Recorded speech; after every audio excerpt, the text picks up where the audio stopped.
भजन संहिता 104 अध्याय वचन नंबर 1 से।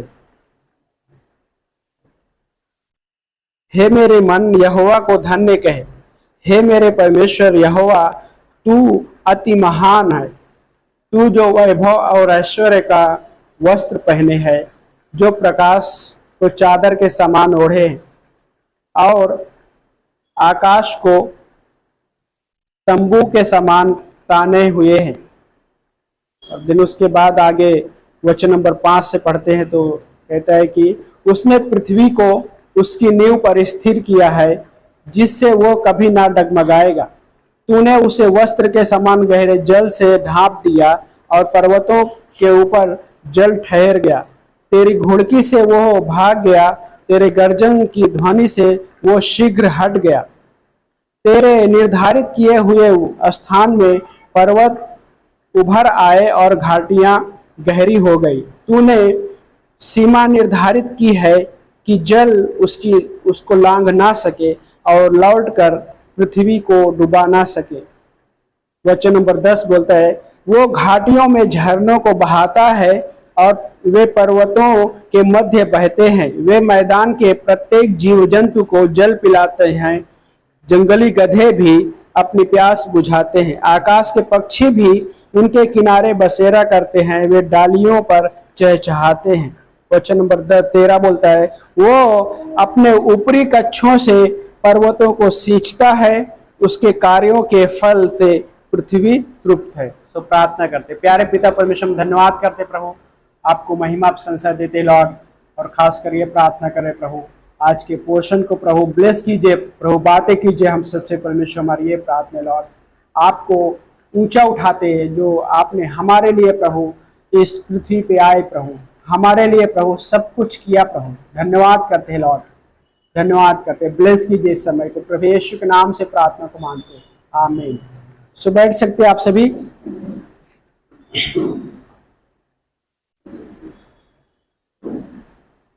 सो यहाँ पे भजनकार है ना, पहले हिस्से में परमेश्वर को उस तरीके से कहता है कि ये मेरे मन यहोवा को धन्य कहे, है ना। अपने मन, हमारा मन जो है परमेश्वर के प्रति है ना, कि किस रीत से हम उसके पास जब आते हैं तो, लेकिन ये लेखक क्या कह रहा है कि परमेश्वर को धन्य कहे। सो दूसरा हिस्से में कि हे मेरे परमेश्वर यहोवा तू अति महान है, मतलब परमेश्वर को उस तरीके से वो देख पा रहा है अपने जीवन में, उन चीजों को, लाइक सृष्टि के हर एक उन हिस्सों को देखता है और परमेश्वर कार्य को समझ पा रहा है, और वो परमेश्वर किस रीति से वो सारा चीजें किया है। और उस तरीके से कि परमेश्वर को समझना, हम कई बार हमारे जीवन में कई बार हम इस तरह समझ सकते हैं कि परमेश्वर मेरे जीवन में जो किया है उससे हम समझ पाते हैं, लेकिन हम उन चीजों को भी देख के समझ पाते हैं कि परमेश्वर ने क्या किया है इस दुनिया में भी, उसकी महानता जो है किस रीति से है। सो इस सृष्टि में परमेश्वर का कार्य किस रीति से है, वो चीजों को लेखक बोलता है और धन्य कह रहा है, परमेश्वर को धन्यवादित कर रहा है। और देन हम आगे अगर देखें इस हिस्से में जो वचन नंबर 8 में लिखा है कि तूने सीमा निर्धारित की है, जल उसको लांघ ना सके, है ना। सीमा निर्धारित की परमेश्वर ने, और घाटियां भी बनाई। और देन आगे हम जब उस वचन नंबर 10 में पढ़े तो क्या बोलता है कि वो घाटियों में झरनों को बहाता, है ना, घाटियों में झरनों को बहाता है और वे पर्वतों के मध्य रहते, और उस झरने के द्वारा लाइक बहुत सारा जंगल में जो जीव जंतु हैं उनको पानी मिलती, प्यास बुझाते हो। हाँ, जंगली गधों की बात किया और बहुत सारे जो जंगल में रहने वाले उन चीजों को बात कर रहे हैं। सो एक हिस्सा जो मैं सोच रहा था कि परमेश्वर जो है,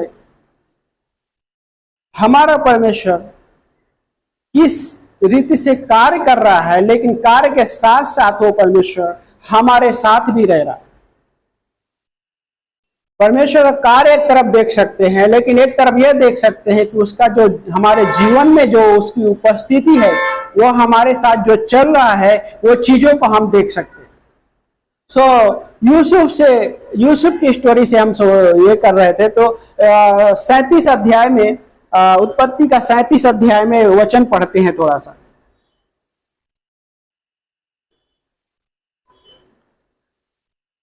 उत्पत्ति का 37 चैप्टर 37 में वर्ष नंबर 18 पढ़िए एक जन कोई 18 से। उन्होंने उसे दूर से आते देखा तो उसके निकट आने के पहले ही उसे मार डालने हाँ ना, तो यहाँ पे यूसुफ के बारे में वचन कह रहा है। ओके, अगर उसी पीछे वाली पंक्ति में आखिरी हिस्सा पढ़ेंगे तो बोलता है, वचन नंबर 17 पढ़ सकते हैं।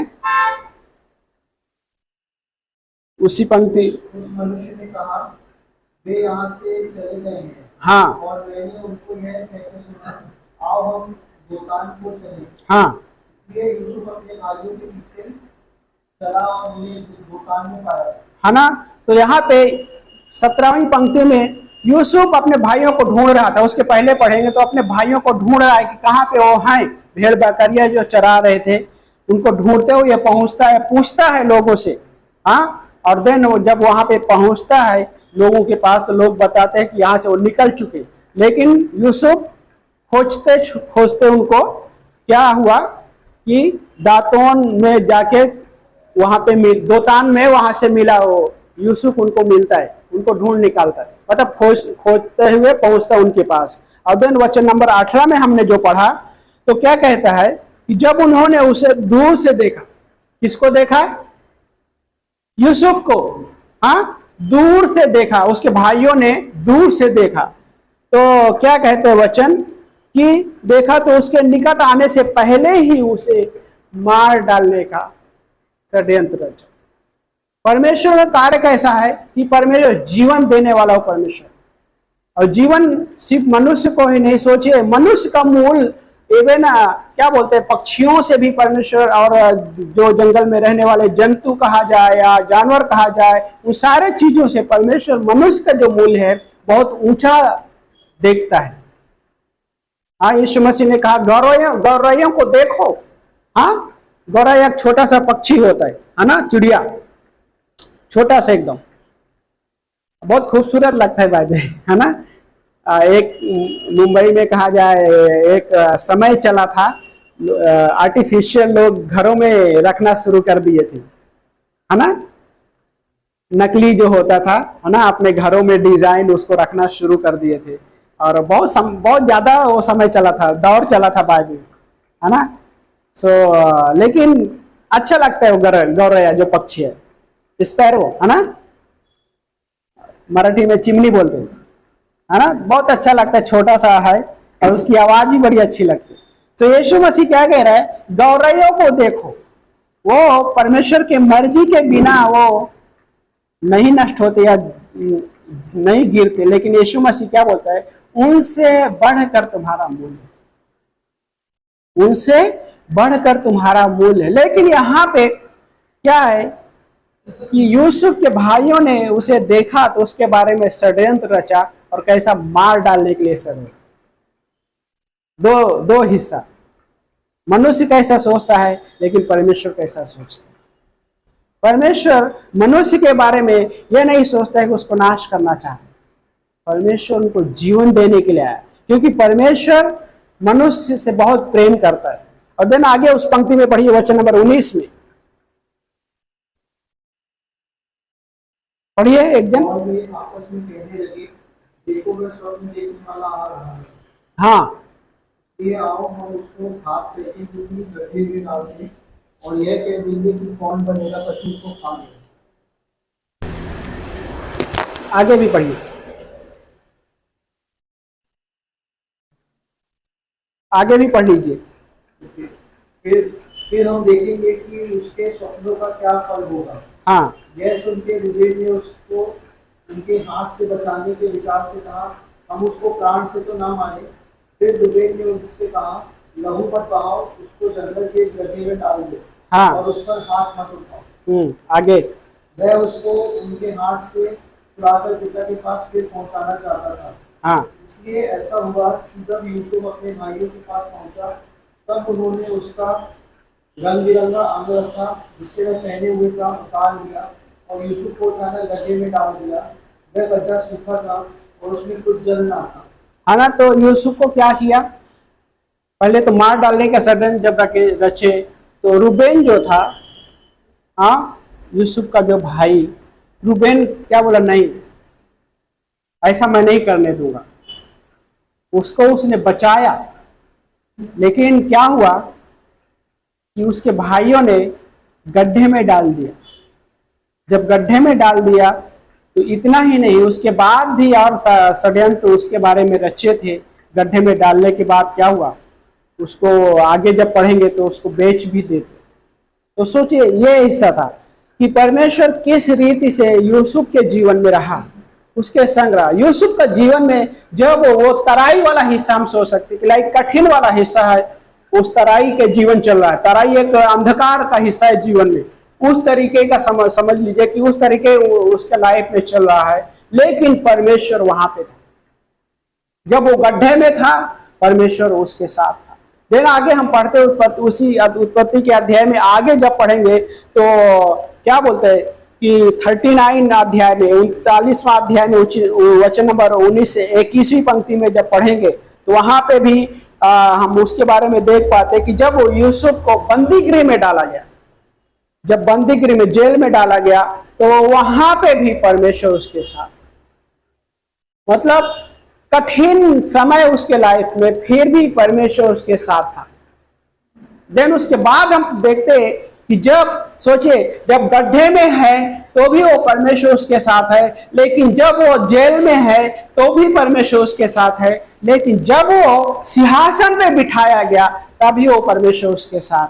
सो परमेश्वर हर एक उस परिस्थिति में परमेश्वर साथ रहने वाला परमेश्वर किस रीति से अपने आप को प्रकट कर रहा है, किस रीति से अपने बारे में वो परमेश्वर दिखा रहा है कि वो परमेश्वर की कैसा परमेश्वर है और किस रीति से अपने लोगों के साथ रहने वाला वो परमेश्वर। सो कई बार हम मनुष्यों के जीवन बहुत सारे चीजें चलती है, लेकिन जब हम कठिन से कठिन हिस्सों में होते हैं तो भी वो परमेश्वर हमारे साथ होता है। हाँ, चाहे हम जितने भी तराई के हिस्से में पहुंच जाएं वहां पे भी वो परमेश्वर हमारे साथ होता है। भजन संहिता 139 पढ़ते क्या बोलता है, यदि मैं अपना बिछौना अधोलोक में बिछाऊं तो भी तू परमेश्वर वहां पे है, मैं तेरी उपस्थिति से कहां भाग कर जाऊं। हाँ, भजनकार लिखता है। सो परमेश्वर जब कठिन से कठिन हिस्सों में भी वो परमेश्वर रहने वाला, साथ में रहने वाला वो परमेश्वर। कई बार हाँ, मनुष्यों के जीवन में तराई का जो हिस्सा है, तराई की एक तस्वीर है। कई बार भी जब लोग बीमारियों से गुजर रहे होते हैं ऐसा लगता है कि तराई का समय चल रहा है। हाँ, तराई मतलब एक गड्ढा, गहरी खाई है। ओके, ऐसा लगता है कि वो समय चल रहा है। कई बार लोग अकेला महसूस करते हैं तो भी ऐसा लगता है वो तराई का हिस्सा है। हाँ, इस दुनिया में बहुत सारे लोग सब कुछ है लेकिन अकेला महसूस करते हैं। क्यों? वो डार्क, अंधेरा समय जैसा लगता है। सब कुछ लाइट है, चका इस दुनिया में बहुत सारे लाइट चकाचौंध कर रहा है, लेकिन क्या होता है फिर भी वो अंधकार में हो सकता है ना। हम कल ही कुछ जगहों में जा रहे थे, मतलब मुंबई में, तो कहीं भी आप जाओ रात को लाइट आपको दिखी, है ना, लेकिन वो लाइट आपको चकाचौंध कर सकती है। लेकिन कई बार लोगों के कहने का मतलब कि लाइट हो सकता है लेकिन वो अंधेरे में हो सकता है, उसके लिए वो तराई का हिस्सा हो सकता है। लेकिन कई बार ऐसा भी है कि सोचने जैसा कि लोग सब कुछ है लेकिन फिर भी तराई का जीवन हो सकता है। लेकिन परमेश्वर कैसा वो परमेश्वर है कि परमेश्वर सिर्फ ऊंचाई का परमेश्वर नहीं है पर तराई का भी परमेश्वर। पहला राजा में अध्याय 20 में जब पढ़ते हैं तो वहां पे कुछ हिस्सा है, कुछ लोग हैं जो इजरायलियों से लड़ते हैं, लड़ने के लिए आते हैं। पहला राजा का 20 अध्याय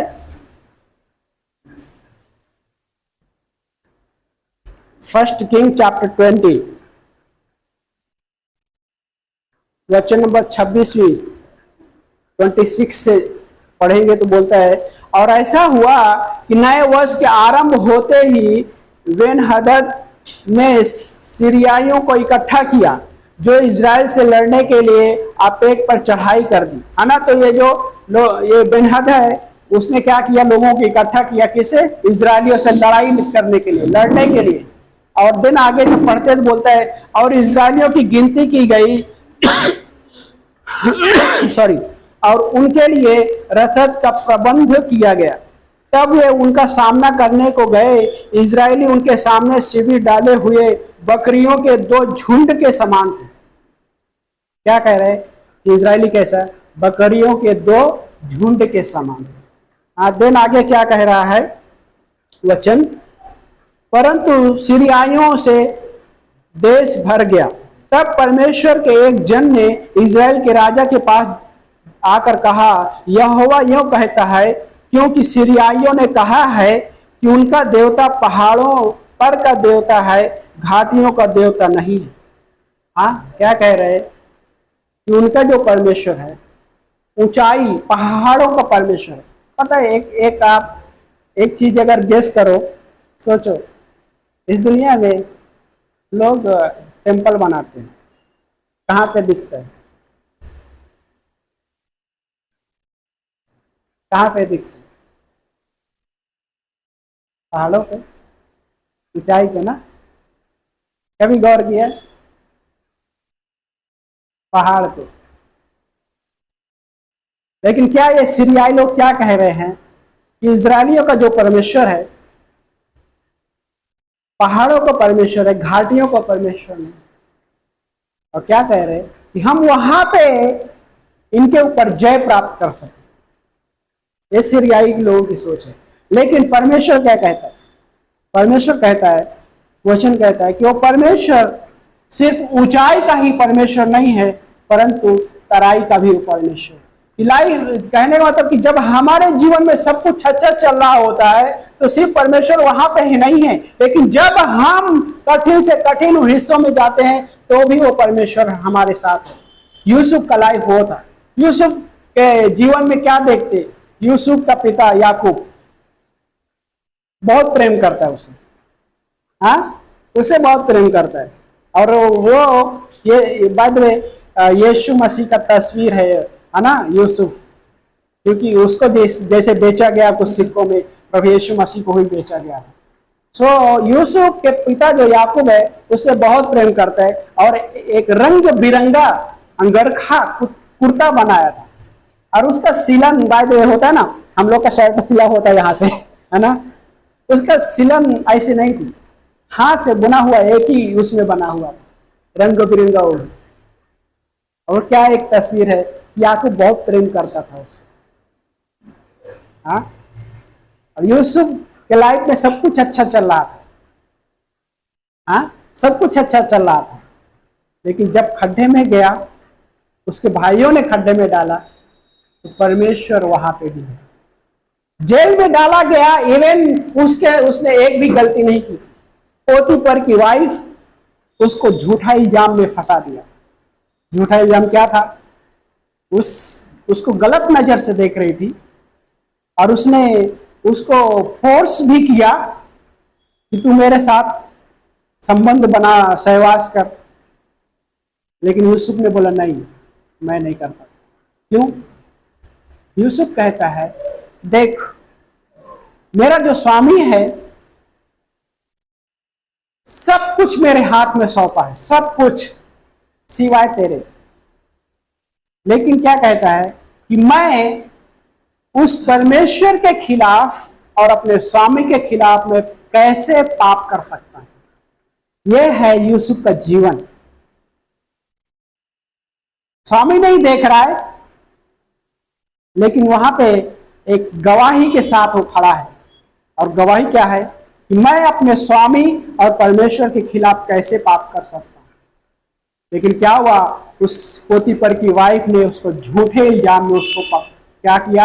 जेल में डलवा दिया। लेकिन जब वो जेल में है, परमेश्वर उसके साथ। आप पढ़िए ये पंक्ति 39 का, उत्पत्ति का 39 वचन नंबर 19 से 21वीं तक।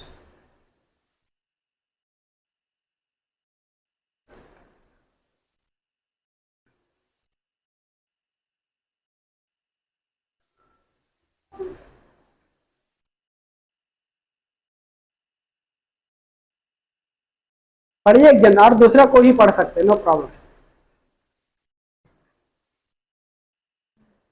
मिल गया। उत्पत्ति का 39 अध्याय वचन नंबर 19 से। अपनी पत्नी की ये बातें सुनकर कि मेरे दास ने हाँ मुझसे ऐसा ऐसा काम किया, हाँ यूसुफ के स्वामी का कोप बढ़ा हाँ और यूसुफ के स्वामी ने उसको पकड़कर बंदीगृह में, जहाँ राजा के कैदी बंद थे, डलवा दिया। हाँ तब वो उस बंदीगृह में रहा। हाँ पर यहोवा यूसुफ के संग संग रहा और उस पर करुणा की और बंदीगृह के दारोगा के अनुग्रह की दृष्टि उस पर हुई। है ना। पोतीफर की पत्नी ने क्या किया, झूठा इल्जाम के रूप में उसको जब बताया गया, इल्जाम लगाया गया, तो पोतीफर गुस्सा होता है, क्रोधित होता है, उसको जेल में डाल दिया। लेकिन वचन कहता है कि जब वो जेल में रहा, वहां पे कैदी थे, सेम वो चीजें उसके भी जीवन में, कहने का मतलब जो कैदी जिस अवस्था में रहते थे उसको भी उसी अवस्था में रखा गया और वहां पर। लेकिन एक क्या फर्क क्या है वहां पे, यूसुफ के साथ वो परमेश्वर की करुणा उसके जीवन में बनी रही। मतलब कठिन से कठिन परिस्थिति है, लेकिन परमेश्वर वहां पे है। सिर्फ अच्छाई में नहीं, परंतु परमेश्वर हमारे तकलीफों में भी वो हमारे साथ रहता है। कई बार हमको ऐसा लगता है कि तराई है, और कई बार ही नहीं, हमेशा लगता है तकलीफों में ये तराई अंधकार जैसा लगता है, लेकिन परमेश्वर वहां पे भी वो परमेश्वर हमारा है।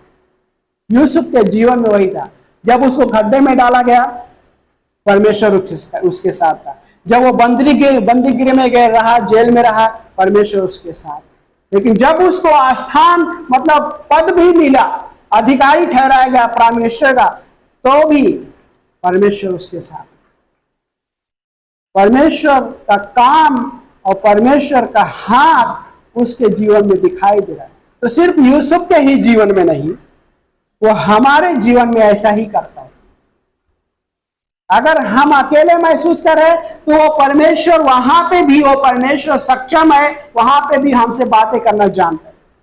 क्योंकि वो परमेश्वर हमारे जीवन को जब उसने बचाया है, तो सिर्फ बचा कर नहीं छोड़ देता है वो। क्योंकि क्या बोलता है कि हाँ, यशायाह में क्या कहता है कि 49 अध्याय में या 39वें अध्याय में क्या बोलता है कि ये क्या एक दूध पिलाती मां अपने बच्चे को छोड़ सकती। फिर परमेश्वर कहता है हाँ, यह संभव है कि एक दूध पिलाती मां अपने बच्चे को छोड़ सकती है, लेकिन मैं तुम्हें कभी नहीं छोड़ूंगा। और फिर आगे जब पढ़ेंगे उसी अध्याय में, तो परमेश्वर क्या कहता है, मैंने तुम्हारा नाम अपने हथेलियों में खोद कर लिख रखा है।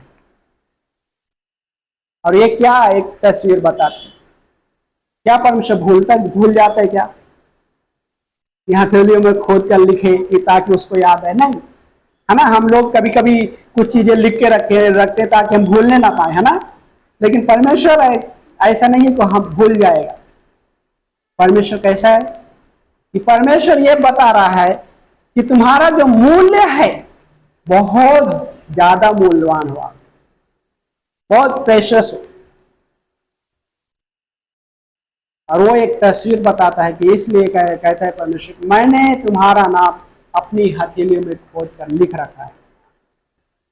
यूसुफ का भी नाम बाइबल परमेश्वर के हथेलियों में था, दानियल का नाम परमेश्वर के हथेलियों में था, अब्राहम का नाम परमेश्वर के हथेलियों में था, पौलुस का नाम अब्राहम की हथेलियों में था। इसलिए पौलुस को उसने छोड़ा नहीं। कितना भी तू कर, एक दिन तुझे मैं लेकर आऊंगा।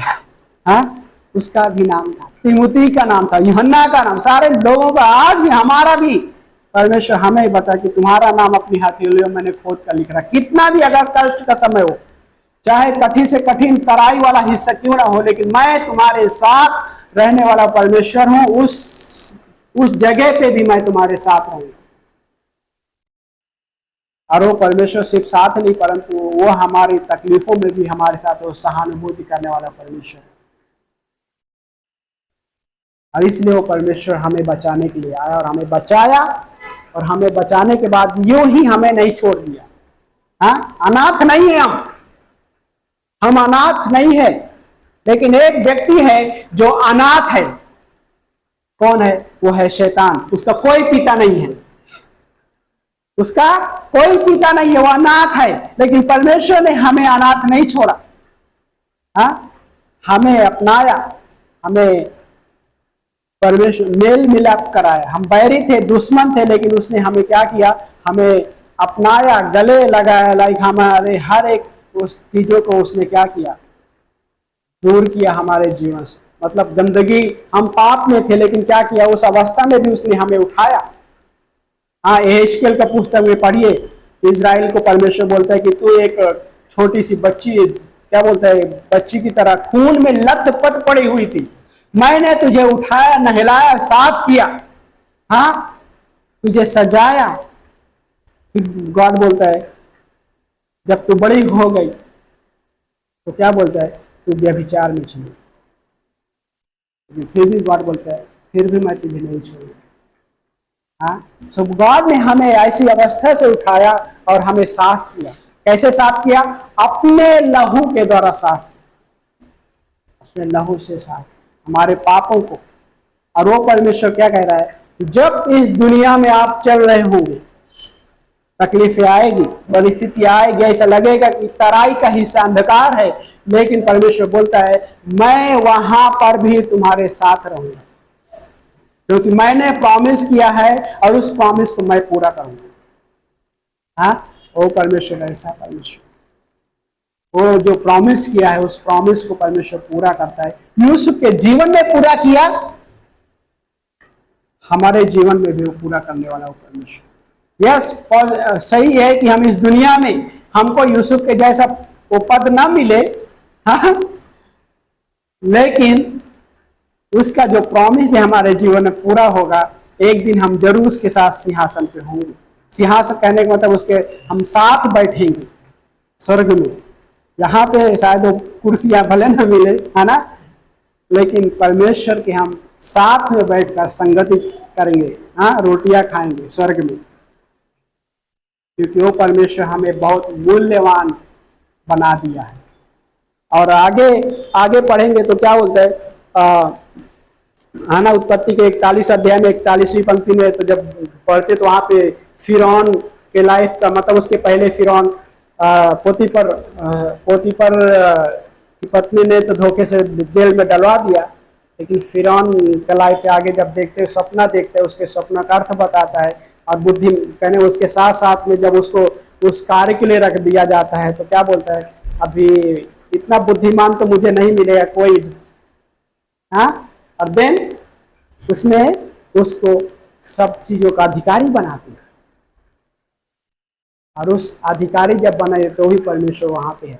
सो यूहन्ना के 8 अध्याय में उस व्यक्ति के बारे में मैं सोच रहा था। 38 साल से जो व्यक्ति था, 38 साल से वो रोगी था, हाँ, सिलो कुंड के पास बैठा था, और उस कुंड का पानी क्या होता था? एक स्वर्गदूत निश्चित समय पे, हाँ, एक हिलाता था पानी को, और जब पानी हिलते ही कोई भी जब उस पानी में जाता था, छू लेता था उस पानी को, उस बीमारी से चंगा हो जाता।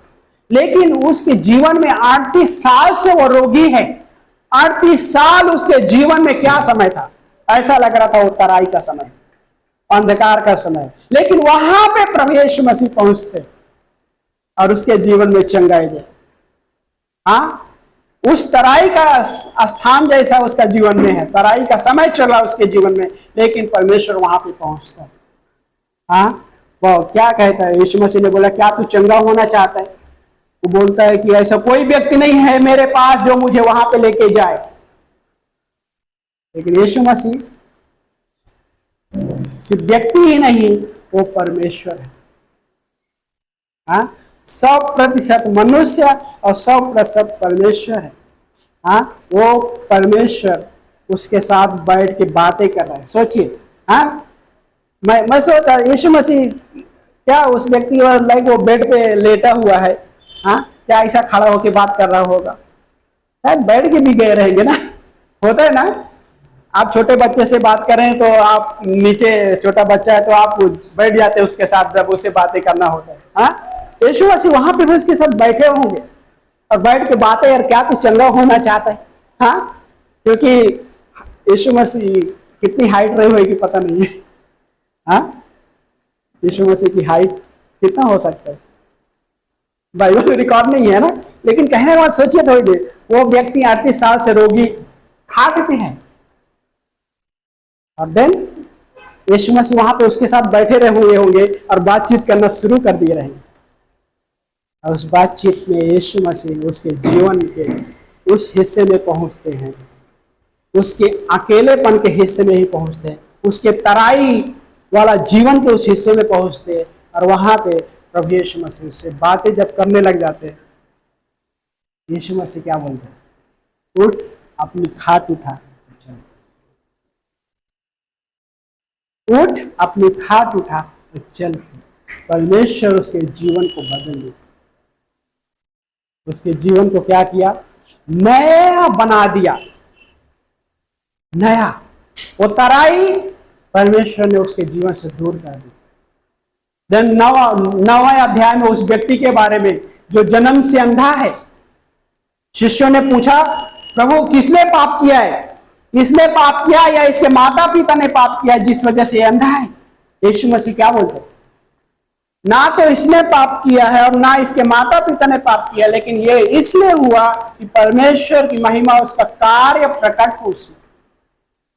उसके जीवन में सोचिए, जन्म से लेकर अंधा है, क्या था, सब कुछ अंधकार अभी।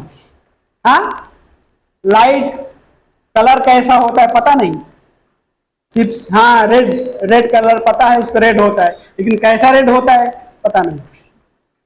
हाँ, लेकिन यीशु मसीह उसके लाइफ में अंधकार के हिस्सों में वहां पे पहुंचते। सोचिए थोड़ी देर, अंधकार है, सब कुछ डार्क है, लेकिन यीशु मसीह वहां पे पहुंचते। यीशु मसीह उसके लाइफ में चंगाई दिया, वो देखने लगा।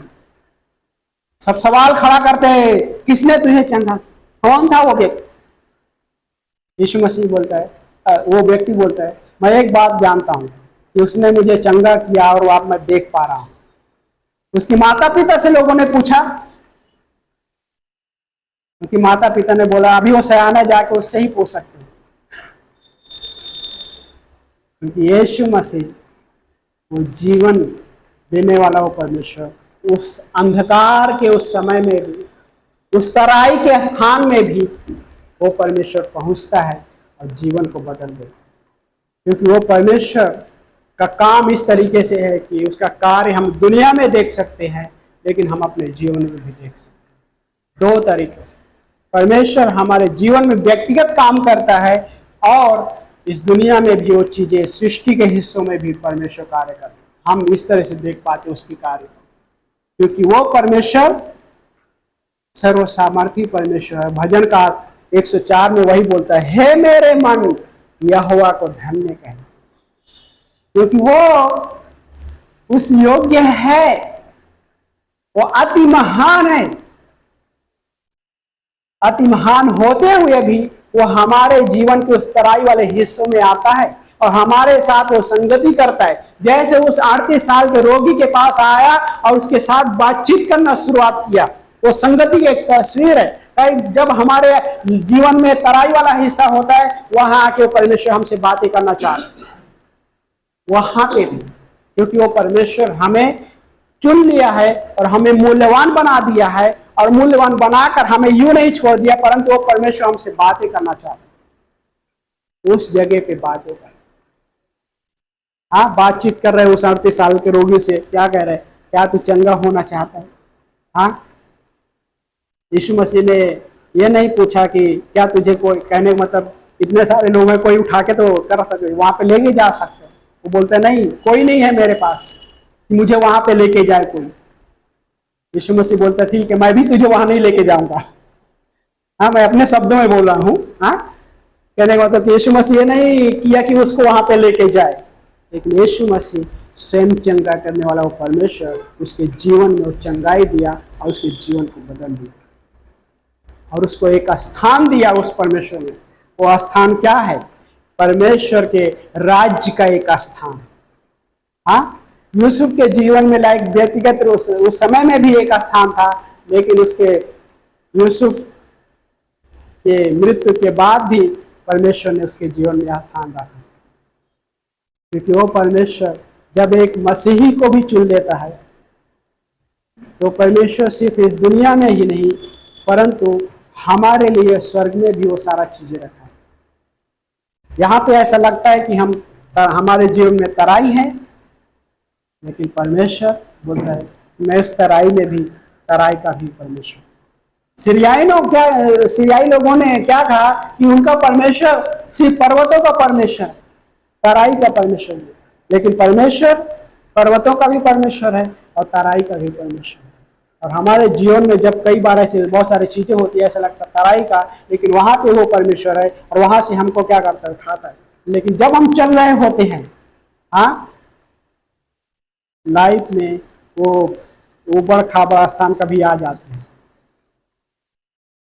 ऊबड़ खाबड़ स्थान कभी आ जाते हैं। स्पीड ब्रेकर स्पीड ब्रेकर कभी 2-2 3-3 होते हैं, ना, एक जस्ट करीब में देखा है कभी, है ना, 2-2 3-3 स्पीड ब्रेकर होते हैं। तो कहने का मतलब कई बार ऐसा एक खत्म नहीं हुआ दूसरा आ गया, दूसरा खत्म नहीं हुआ तीसरा आ गया। यूसुफ की लाइफ वैसे ही था, एक खत्म नहीं हुआ प्रॉब्लम, दूसरा प्रॉब्लम खड़ा है सामने।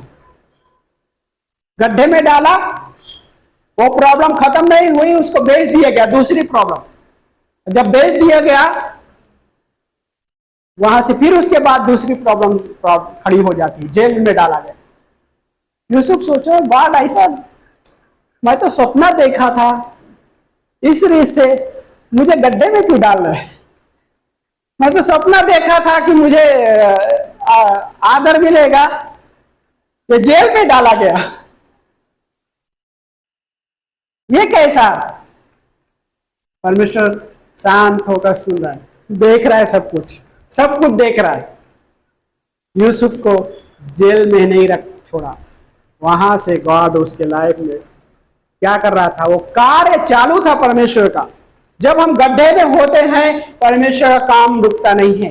जब हमारे जीवन में तकलीफें होती है तो भी हमारा उसका काम रुकता नहीं है। जब हम अकेले भी होते, कई बार विश्वास भी यदि अकेले महसूस कर रहा है तो भी उसका काम रुकता नहीं है, वो परमेश्वर काम कर रहा होता।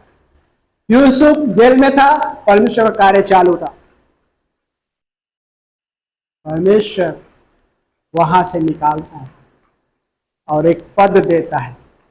लाइक हमारे भी लाइफ में, जब जिस समय हम यहाँ पे हैं, रैप्चर होते ही, पलक झपकते ही हम प्रभु यीशु के साथ बादलों पे होंगे।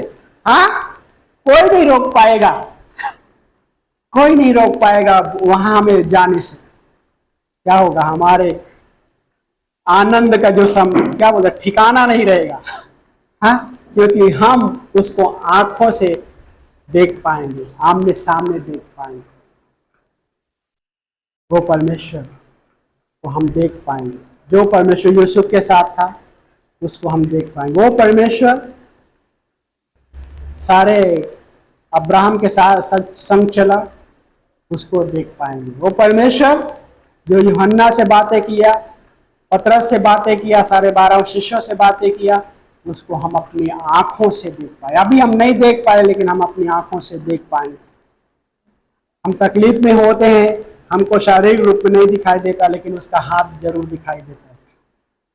उसका हाथ और उसका कार्य वो कभी नहीं छुपने पाएगा। और यही है, एक मसीही अगर परमेश्वर के कार्य को समझना चाहता है तो परमेश्वर अपने कार्य को भी समझाएगा और अपने हाथ को भी बताएगा कि मेरा हाथ है तुम्हारे जीवन। और यूसुफ का लाइफ में वही था, उसकी विश्वास योग्यता बनी रही।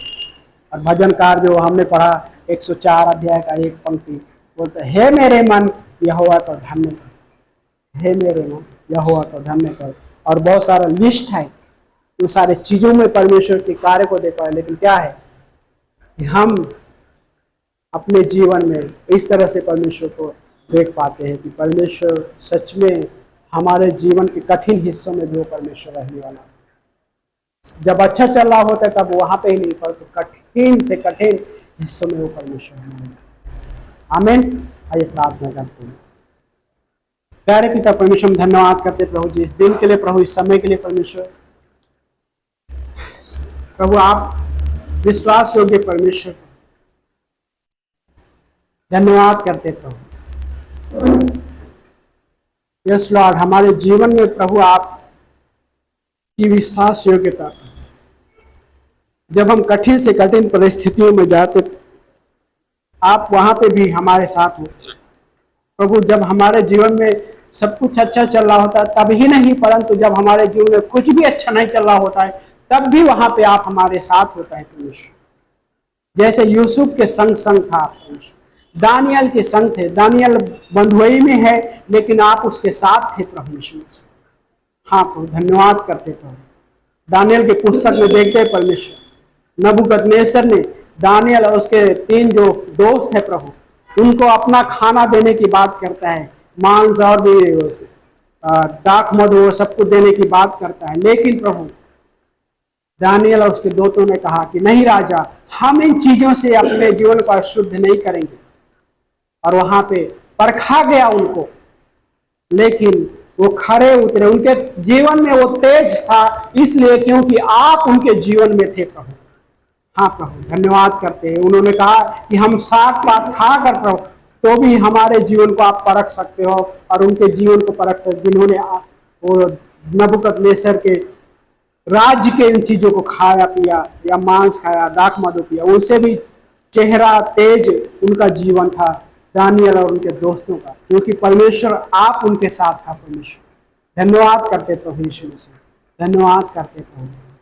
प्रभु हम प्रार्थना करें इस समय प्रभु, इस भवन में हर एक व्यक्ति के लिए प्रभु, हर एक के जीवन को प्रभु हम आपके हाथों में सौंपते प्रभु। हो सकता है प्रभु किसी के जीवन में ऐसा चल रहा हुआ, अंधकार जैसा लग रहा है, कई बार अकेला जैसा लग रहा है, लेकिन यीशु मसीह आप उनसे बातें करने वाला परमेश्वर आप है प्रभु यीशु मसीह। आप कभी नहीं छोड़ने वाला परमेश्वर। कई बार ऐसा लगता है कि कई लोगों के जीवन में कर्ज होता है, वो अंधकार का समय हो, अंधकार के जैसा होता है, उस तराई के जैसा होता है, लेकिन परमेश्वर आप ऐसे नहीं छोड़ता है प्रभु, आप वहां से छुड़ाता है प्रभु। हाँ प्रभु, धन्यवाद करते हैं परमेश्वर। हम प्रार्थना करते प्रभु। हाँ प्रभु, इस भवन में हर एक व्यक्ति के लिए प्रभु आपका सामर्थ्य हाथ हर एक के जीवन में रहे प्रभु। आपने जो कार्य किया प्रभु, वो कार्य कभी न रुकने वाला परमेश्वर है। धन्यवाद करते लॉर्ड, ब्लेस कीजिए हर एक को प्रभु। यस लॉर्ड, पूरे हफ्ते में मदद कीजिए। धन्यवाद करते हैं प्रभु यीशु मसीह के नाम से प्रार्थना मांगते, आमीन।